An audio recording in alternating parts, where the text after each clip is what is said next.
હાલો, કેમ છો બધા? મજામાં? બધાને મારા જય શ્રી કૃષ્ણ. સરસ ગુલાબી ઠંડી સરસ પડી રહી છે. તો અત્યારે માર્કેટમાં એટલા બધા વેજીટેબલ શાક આવે છે, સરસ મજાના લીલા લીલા છમ એવા સરસ શાક આવતા હોય છે ને, તો શિયાળામાં બધું ખાવા પીવાની બહુ મજા આવે છે. તો આજે આપણે લીલી હળદરનું શાક લઈ આવ્યા છીએ. તમે લીલી હળદરનું શાક ક્યારે ખાધું છે? અને હળદરના ગુણ મને કહેવાની જરૂર જ નથી, તમને બધાને ખ્યાલ જ હશે કે હળદર કેટલી ગુણકારી છે. અને આને તમે ગમે રીતે કન્ઝ્યુમ કરી શકો છો, ગમે રીતે ખાઈ શકો છો. હવે આપણે ઘણીવાર શરદી હોય કે ઉધરસ હોય તો આપણે કહીએ કે હળદરવાળું દૂધ પી લેજો, તો હળદરવાળું દૂધ પી શકાય છે. હળદર અને મધ આપણે છોકરાઓને કે આપણે મોટા હોય ઉધરસ હોય તો હળદર ને મધ પણ લેતા હોઈએ છીએ. અને આથેલી હળદર છે કે હળદરનું અથાણું છે કે શિયાળામાં આપણે ભરપૂર લીલી હળદરનો ઉપયોગ કરીએ છીએ.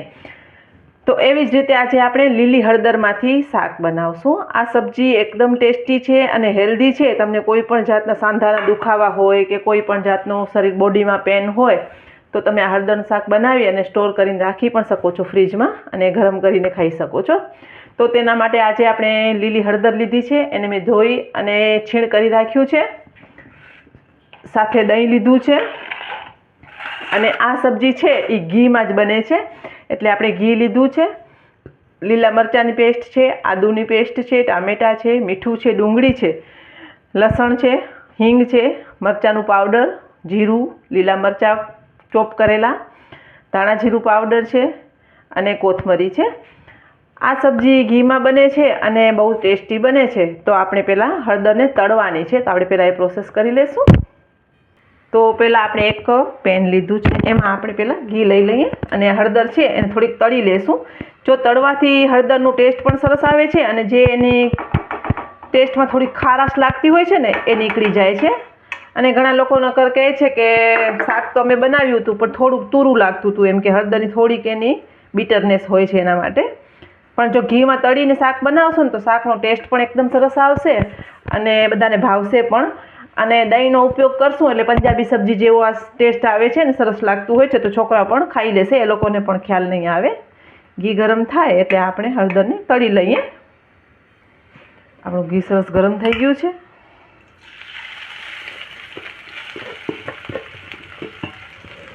અને આ સબ્જી તમે રોટલા સાથે, ભાખરી સાથે, રોટલી સાથે ગમે એના સાથે સર્વ કરી શકો છો.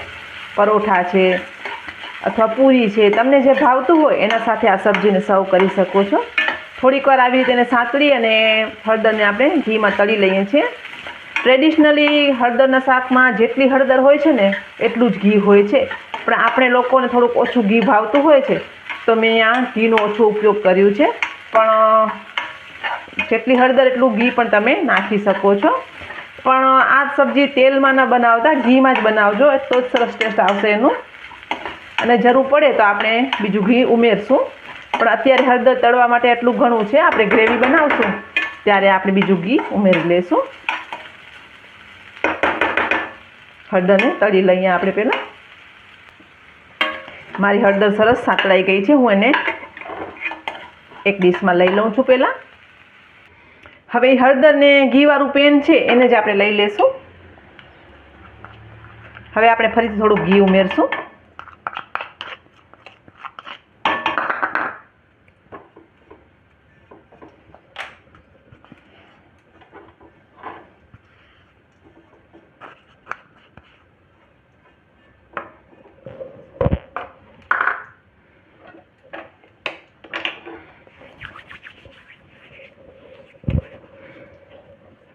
આપણું ઘી ગરમ થાય એટલે આપણે પહેલાં ચેક કરી લઈએ. ઘી ગરમ થાય પછી આપણે એમાં જીરું ઉમેરશું.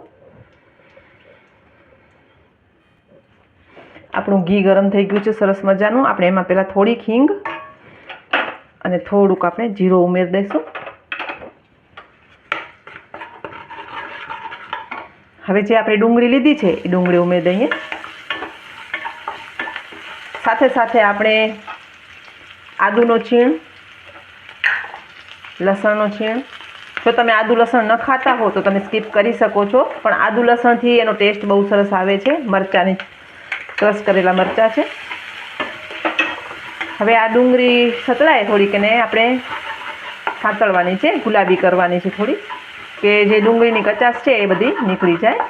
હવે ડુંગળી સતરાય ત્યાં સુધી આપણે એક એનામાં દહીં ઉમેરવાનું છે, એનું મિશ્રણ તૈયાર કરી લઈએ.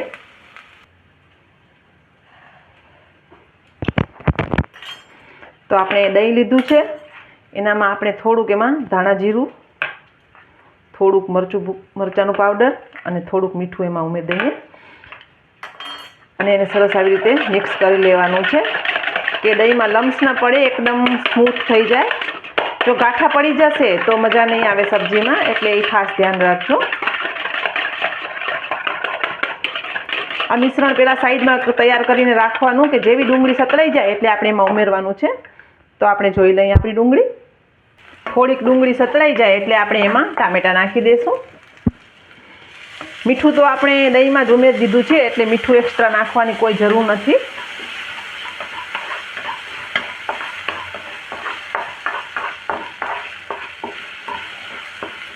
જરાક ટામેટાં સતળાય પછી આપણે એમાં દહીં ઉમેરશું.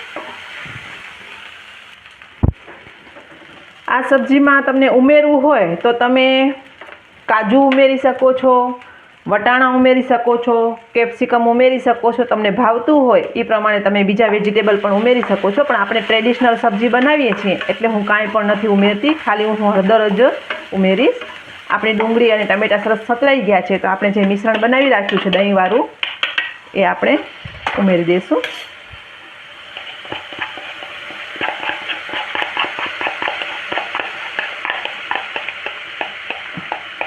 એટલી સરસ સુગંધ આવી રહી છે ને. અને આ સબ્જીમાં પાણી નથી પડતું, એ ખાસ ધ્યાન રાખજો. હવે થોડાક મસાલા ફરીથી આપણે કરી દઈશું.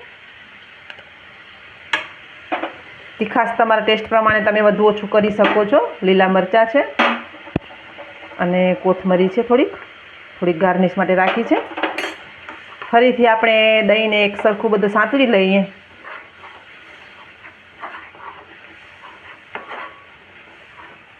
તમે જોઈ શકો છો એકદમ સરસ કલર આવી ગયું છે. અને જે આપણે હળદર તરીને રાખી છે એ હળદર આપણે એમાં ઉમેરી દઈશું. હળદર છે એટલે આપણે હળદર ઉમેરવાની જરૂર જ નથી. આમાં એકદમ સરસ કલર આવી જશે અને હળદરમાં બધા મસાલાનો ટેસ્ટ ભળી જાય. બહુ સરસ સુગંધ આવી રહી છે. આમાં કોઈ પણ બીજા મસાલા એક્સ્ટ્રા ઉમેરવાની જરૂર જ નથી. હવે થોડીક વાર એને થવા દેશું. તો થોડીક વાર આપણે એને ઢાંકણ ઢાંકી અને ઘી છૂટું પડે અને સરસ એનો મસાલો બધો હળદરમાં ભળી જાય એટલે થોડીક વાર એને આપણે થવા દેશું. આપણે થોડીક વાર ઢાંકીને મૂકી દઈશું. તો આપણે ચેક કરી લઈએ. તમે જોઈ શકો છો એકદમ સરસ સબ્જી બધું મિક્સ થઈ ગયું છે અને સુગંધ પણ બહુ સરસ આવી રહી છે. તો આપણે સર્વ કરી લઈએ. મેં તમને કીધું એમ કે જેટલી હળદર હોય છે એટલું ને એટલું ઘી આમાં હોય છે, પણ આપણે થોડુંક ઘી ઓછું ઉમેર્યું છે. તમને વધુ ભાવતું હોય તો તમે વધુ ઘી ઉમેરી શકો છો. કે આમ ઘી બહુ દેખાતું હોય, લચપચતું હોય, પણ આમાં પાણી નથી પડતું, એ ખાસ ધ્યાન રાખજો. આ શાકમાં એ લોકોની ગ્રેવી એવી હોય ને કે ઘી આમ તરી હોય ને, તરતી હોય, આપણે કહીએ ને તરી તળે છે એવી રીતે આમ તરતું હોય છે. પણ આપણે બહુ ઘી નથી ભાવતું એટલે મેં અહીંયા થોડુંક ઘી ઓછું ઉમેર્યું છે. તમને ભાવતું હોય તો તમે વધુ ઘી ઉમેરી શકો છો. તો તૈયાર છે આપણી લીલી હળદરનું શાક. હવે તમને જો વેરિએશન કરવું હોય તો છોકરાઓને ઉપર થોડુંક ચીઝ નાખીને આપી શકો છો, તો છોકરાઓ ખાઈ લેશે. અને મોટા લોકોને તો ભાવશે જ, વડીલોને પણ ભાવશે. અને તમારા હસબન્ડને ટિફિનમાં પણ આપી શકો છો. અને છોકરાઓને પણ પંજાબી સબ્જી છે એવી રીતે કરીને તમે થોડુંક ખવડાવી શકો છો, કેમ કે ટેસ્ટ એનું પંજાબી સબ્જી જેવું જ આવશે. આપણે સર્વ કરી લઈશું.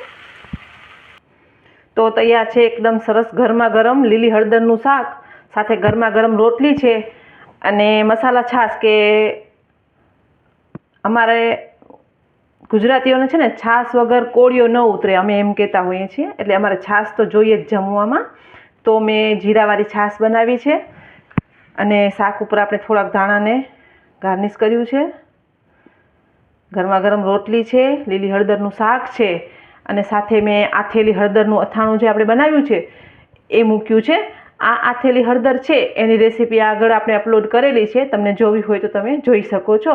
અને એકદમ ટેસ્ટી એવું શાક તૈયાર છે. તો તમારા ઘરે ચોક્કસ આ રેસીપી શિયાળામાં બનાવજો, કેમ કે અત્યારે બહુ સરસ હળદર આવી રહી છે. પછી શિયાળો જશે ને એટલે લીલી હળદર નહીં મળે, હળદર આવતી બંધ થઈ જશે. એટલે આ શાકની મજા તમે અત્યારે શિયાળામાં જ માણી શકો છો. તો ચોક્કસ તમારા ઘરે આ રેસીપી બનાવો. બધાને મારા જય માતાજી.